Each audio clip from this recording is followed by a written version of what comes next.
apporté un presse-agrumes, parce que j'adore me faire mon petit jus d'orange le matin, mais là, étant donné quand j'appuie dessus, il tourne plus. La vitesse est hyper ralentie, du coup c'est tout à la main. Donc j'essaie de rechercher mon petit confort et de retrouver un peu de vitesse pour me fatiguer moins le bras le matin.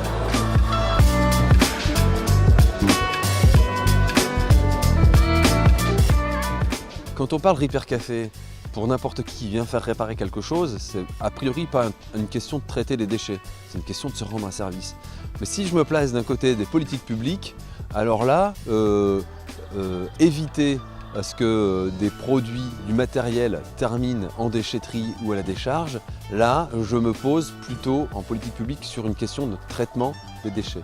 Le réseau des Repair Café, qui s'inscrit pleinement dans l'économie circulaire que nous soutenons au niveau de la communauté d'agglomération, donne à la fois des perspectives, des lieux d'échange et ont pour finalité un lien social, une utilité sociale. Ce que fait Repair Café rejoint à 100% la politique que nous développons à 8000, une politique de solidarité, une politique d'aide intergénérationnelle, une politique d'aide aux plus modestes. L'un des objectifs majeurs que la France a aujourd'hui à atteindre, c'est de réduire de 20% la quantité de déchets produites en 2020 par rapport à la quantité qui était produite en 2010.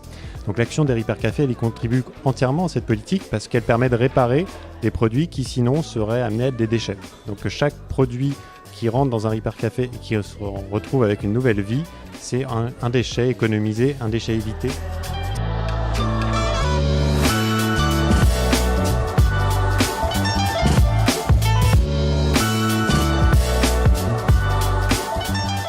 Le partenariat, c'est toujours explorer le bénéfice que chacun tire de la chose. Voilà, c'est pas ce qu'on retire nécessairement. Je suis une réponse à un besoin qu'il a. C'est-à-dire, il me donne parce que c'est un besoin qu'il a de donner et que je suis le bon réceptacle et inversement, quoi. Depuis quelques années, Auchan s'est inscrit dans une démarche RSE, donc responsabilité sociale et sociétale des entreprises. Et dans le cadre justement du réemploi, du recyclage, le Repair Café représente le meilleur support, le meilleur moyen justement de pouvoir mener à bien nos actions. L'histoire du partenariat, des liens entre la Maïf et les Repair Café a déjà quelques années. Il y a une proximité dans les valeurs, je pense, et dans l'attachement à l'engagement citoyen. Les Repair Café et Le Bon Coin, on a donc une mission commune, c'est de donner une deuxième vie à ces objets. Donc au niveau de la Maïf, je dirais nationale, il y a un soutien de la Fondation, des liens qui se sont créés depuis quelques années avec la créatrice du mouvement des Repair Café. Ce qui nous a amené d'ailleurs à créer un contrat spécifique Repair Café qui prend bien entendu en compte les spécificités des risques liés aux activités qui sont menées dans un Repair Café avec des bénévoles, des appareils.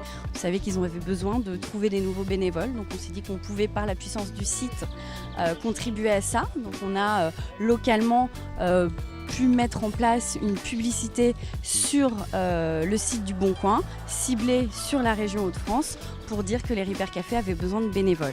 Nous avons aussi un partenariat avec la protection civile, donc on permet à les Repair Café qui le souhaitent de désigner un de leurs bénévoles qui va donc aller suivre une formation auprès de la protection civile de son territoire, mais une formation d'une journée, donc on va au-delà de l'initiation au premier geste de secours, c'est un petit peu plus étoffé.